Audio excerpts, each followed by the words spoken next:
Hello everyone and welcome. I'm so excited to be here with you today. My name is Leah Silverberg and I work with the Collective for Youth Empowerment in STEM and Society, or CS, an initiative of the Afterschool Alliance. CS is a national network of partners working at the intersection of STEM, civic engagement, and youth empowerment. We're committed to the idea that young people are not just future leaders, they're leading right now. Today's session is something that comes up a lot in after-school and youth development spaces, youth voice. Today, we'll explore what youth voice really means and how after-school programs can authentically and effectively incorporate it into their work. We'll examine youth perspectives on power, leadership, and participation, introduce Hart's ladder of youth participation as a framework for reflection, and share 4 key strategies for building stronger youth-adult partnerships. Throughout the session, you'll hear directly from young people about their experiences and insights, and we'll highlight 2 essential resources to support your practice: the Afterschool Alliance's Youth Voice Toolkit and the CES Resource Database. Whether you're just beginning your youth voice journey or looking to take the next steps, this session offers concrete tools, reflection points, and real stories to guide your work. So let's start with the big question: what is youth voice? At its core, youth voice is about power. It's about agency. It's not just about inviting young people to be in the room. It's about making sure they're shaping what happens in that room and beyond. It's the shift from saying, let's ask young people to fill out a survey, to asking them to help design the survey. And then ultimately the program itself. It's the shift from giving a young person a seat on a panel to giving them a meaningful vote in decision making. Youth voice is a mindset. It's not something you check off on a to-do list. It's something you build over time with intention. And while many of us say we value youth input, we have to ask ourselves honestly, are we actually listening? Are we actually sharing power? Or are we just trying to say we involved youth without making room for real influence? Throughout this conversation, you'll hear directly from young people because their voices are the heart of this work. So let's begin by hearing with what youth voice means to them.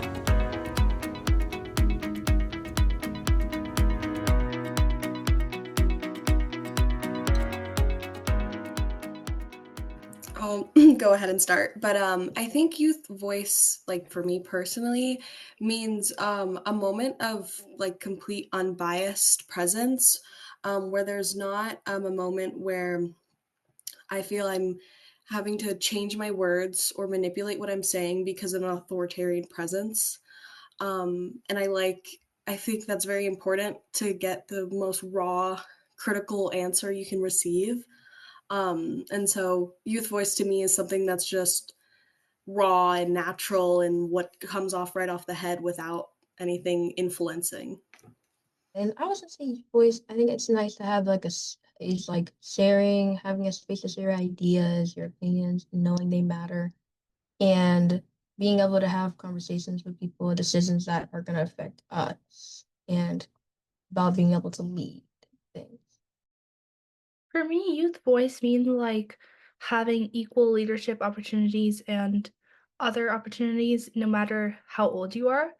Like a lot of times adults will say, "Oh, you don't know anything about that because you're only 12 years old," for example.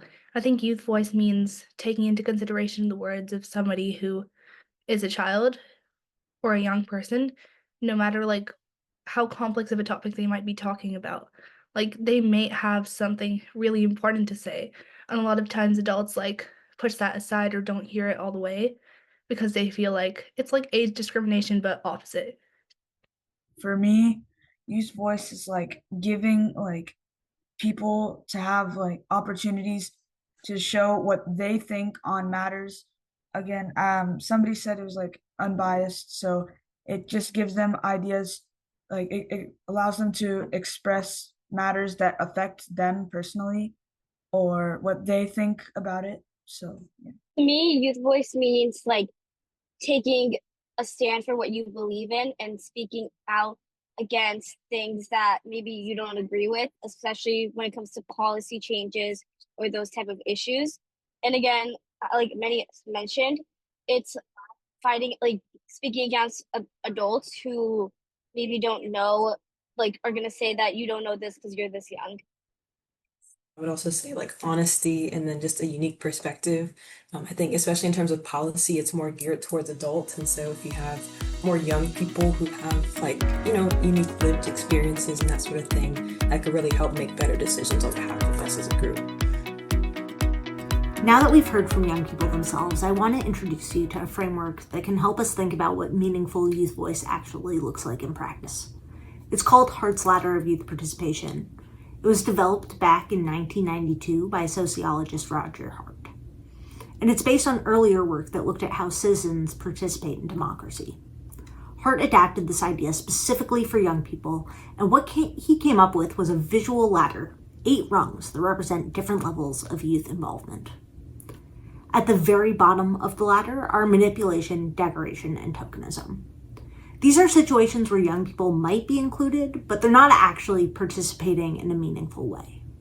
Maybe they're just being used to promote an event without understanding what's for, or they're invited to speak but not told what their speech is really about or why it matters. As you move up the ladder, youth are assigned roles but are kept informed. They're consulted and their input is taken into account, but it's still adults making the decisions. These are more participatory, but still largely adult-led, and I would say this is where most after-school programs probably fall. And then at the top of the ladder, you get to true youth-adult partnership. These are spaces where young people not only lead, they initiate action, they make decisions, and adults work alongside them as collaborators. The point of the ladder isn't to judge where you are, it's to help you reflect on where you are now and where you could potentially go with your students and in your program. Because youth voice is a journey. It grows over time and it deepens as trust is built between you and the students you're working with. Over the years, through CS, the Afterschool Alliance, and all of our partners, we've learned a lot about what really makes youth voice work. There are 4 key takeaways that come up again and again when we think about this work. First, meet youth where they are. That might sound obvious, but it's foundational. Young people come into our programs with different experiences, different backgrounds, different comfort levels. Some have never spoken in front of a group before. Others might already have leadership experience. Wherever they are, we have to respect that and meet them there. That means using language that makes sense to them. It means respecting who they are and where they come from. It means creating a space where they can make mistakes, where they can grow and learn and try things out. And yes, sometimes it means ditching email and using something like texting or Discord with them instead. It's about being flexible and being responsive, not expecting them to adapt to the way we operate as adults, but instead adapting our programs to truly support their growth. Second, we not only have to train youth to navigate adult spaces, we have to train adults to exist in youth spaces as well. Just because we care about young people doesn't mean we're automatically ready to work with them in a truly youth-centered ways. Adultism can creep in without us realizing it. We might interrupt, dismiss, or second-guess young people because we think we know better. So, we need to equip adults with the tools to step back, to listen, and to facilitate rather than to control. At the same time, we can help young people get comfortable in adult-led spaces, not by asking them to act like adults, but by preparing them for the norms they might encounter. What's a board meeting like? How do you speak in a group of professionals? When we do this well, we build intergenerational spaces, shared spaces, where learning goes both ways. The third big takeaway is listen more. It sounds simple, but it's often the hardest thing to do. Because listening with humility means slowing down.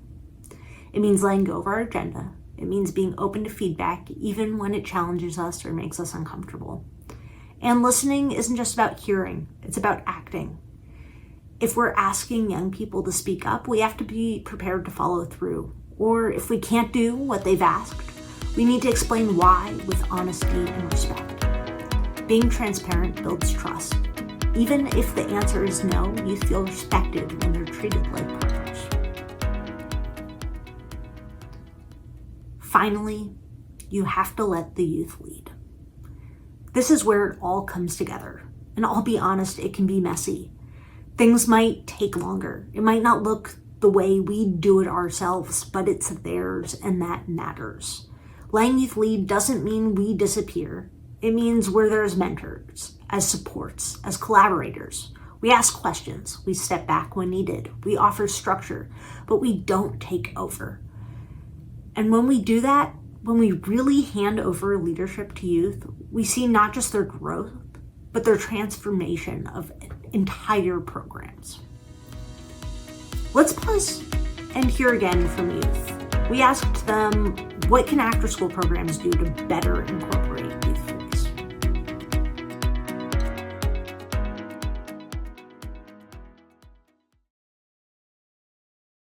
I think something like a peer-led activity or a peer-led project would be useful because a lot of kids can learn from each other as much as they can learn from people who are teaching them or supposed to be teaching them.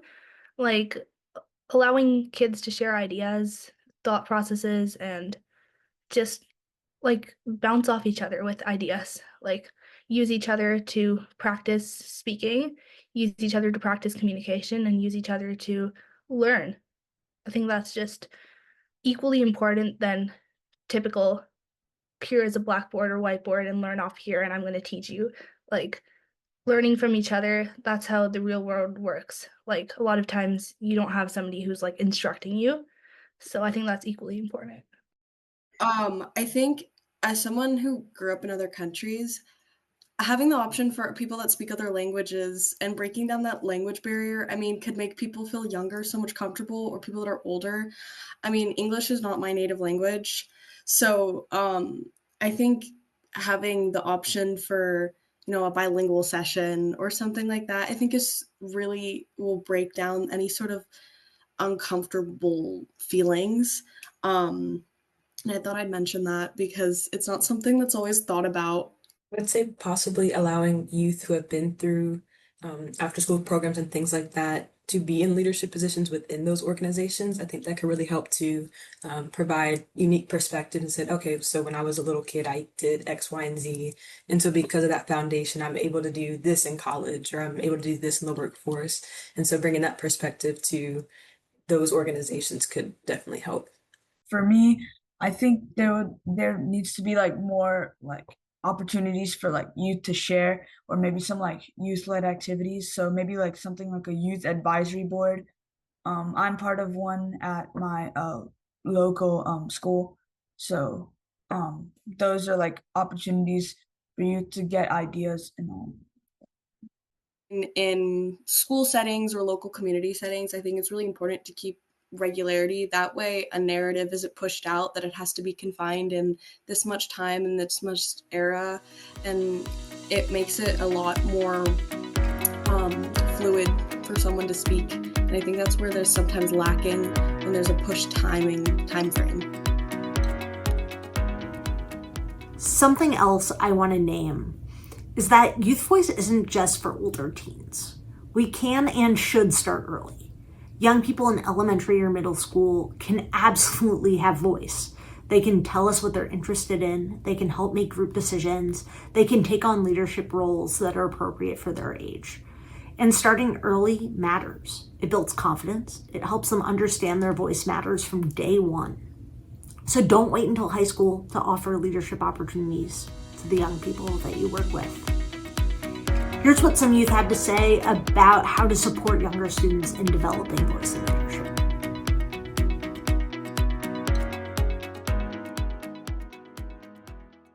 you could use like for younger students, youth voice can like take form of like expressing preferences in like classroom activities, maybe like projects that they have to do, sharing ideas with each other, conversing with one another. Communication is like important within like all of this. So anything that's like communication related, because younger kids, like I used to be like a really shy kid when I was younger, and then like I was not ready to be like put on the spot for anything. So like when you're conversing with other people, being all on the same level and like working on a project, I think that's easier for some kids. Yeah, and letting them like lead their own things so they don't have to wait till the high school to lead anything. Let them make and give ideas and lead their own stuff. I think keeping it constantly very open to like any any person. I think when I see organizations at like my local school or different communities, I notice a lot of the times they'll have open spaces where it's open to anyone in any community. And I think making sure everyone understands that it's open to anyone is so important. And I think that's the best opportunity when you know a 9-year-old and a 40-year-old could be in the same room and talking about the same thing, but you know it's so fresh in that sense. I think that openness is so important. So yeah. I feel like sometimes adults don't provide you with a safe space, like a place where you feel comfortable to voice your ideas, especially younger children. Like, there will be easily frightened or scared by complex ideas and speaking about them when they've never maybe done that before. So if there's not like a healthy environment where they feel safe with the adult and also comfortable enough to speak about what they want to speak about, I think that's really important. And that's like developed over time. It's not on the very first day you're going to tell me everything you feel about youth policy. It's like built trust. And a lot of times adults don't spend enough time establishing that.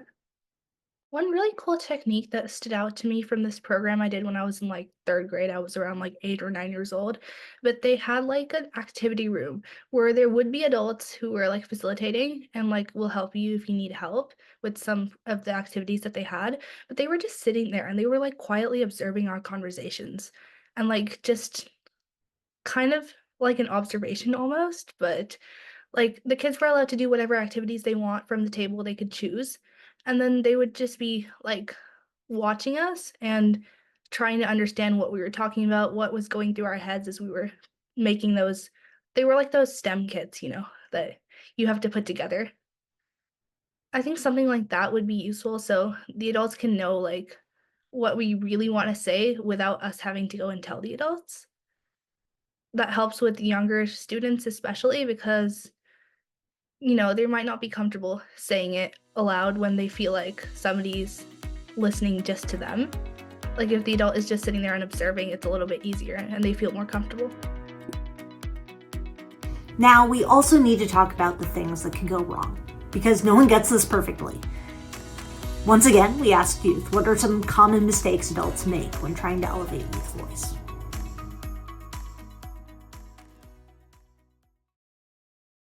Sometimes some adults, they think they can fix everything, so they try to find solutions or provide advice to anything like a youth voice would say, or preventing them from developing their own way to solve a problem. And sometimes it just it doesn't allow them to feel empowered and things like that. Yeah. I feel something that adults would do is like talk about how they're more educated, especially if it's like policies, and then they're more educated in those type of policies that a student or a youth can't really, refute, because the adult would say that, oh, I have this much education, so I'm probably right. Yeah, I would say a couple things, but just to narrow it down, judgment or criticism that's kind of harsh. I think that's a big thing. And then also, some older people are like, oh, when I was younger, this is how we did things, and just sticking to tradition in that sort of way, instead of letting younger people, take the lead. Yeah, and some people, adults will overload you with stuff. They'll ask you to speak or talk about something, organize something, but they won't give you training or support or any mentorship. Youth were honest, and we need to be too. Some of the most common pitfalls we hear about are tokenism, where youth are included just for show, but not given real power, or overburdening. We ask young people to lead without giving them the time or support they need. Sometimes adults ask for feedback, but then don't use it or don't even acknowledge it. And sometimes we celebrate youth voice publicly, but behind the scenes, youth aren't actually at the table. The good news is we can avoid these missteps when we're honest with ourselves and stay committed to shared leadership. To help you deepen your youth voice work, I want to share 2 resources. The first is the Afterschool Alliance Youth Voice Toolkit. This is a free online resource built for programs that are either just beginning their youth voice journey or ready to go a little deeper. It includes real-world stories, a youth-centered engagement checklist, and practical tools and questions to help you reflect and grow. The second is the CES Resource Database. This is a searchable hub of curriculum, professional development, and research, all focused on civic engagement, STEM, and youth empowerment. You can filter by topic, by age group, and even by alignment with the UN Sustainable Development Goals. There are specific tools in there to help you support youth leadership, whether you're starting a youth advisory council or planning a youth-led event. So, what can you do right now? Start small. Maybe that means forming a youth advisory group and paying them for their time. Maybe it's inviting youth to help share your next big event or curriculum unit. Or maybe it's just taking one thing you've always led as an adult and handing it over to the young people. Let a young person take the lead and be there to support them. As we close, I want to leave you with this. What's one small change you can make this month to elevate youth voice in your program? Write it down. Really. Now share it with a colleague and act on it. Youth voice isn't a trend. It's not a checkbox. It's a deep, ongoing practice that changes everything when we commit to it. Thanks for listening and learning alongside me today. I hope this conversation gave you ideas, energy, and a renewed sense of purpose as we continue building programs where young people don't just participate, but they lead. And stay tuned for our next session, where we'll be highlighting different programs that do this kind of work well at different age groups, from young elementary students through high school.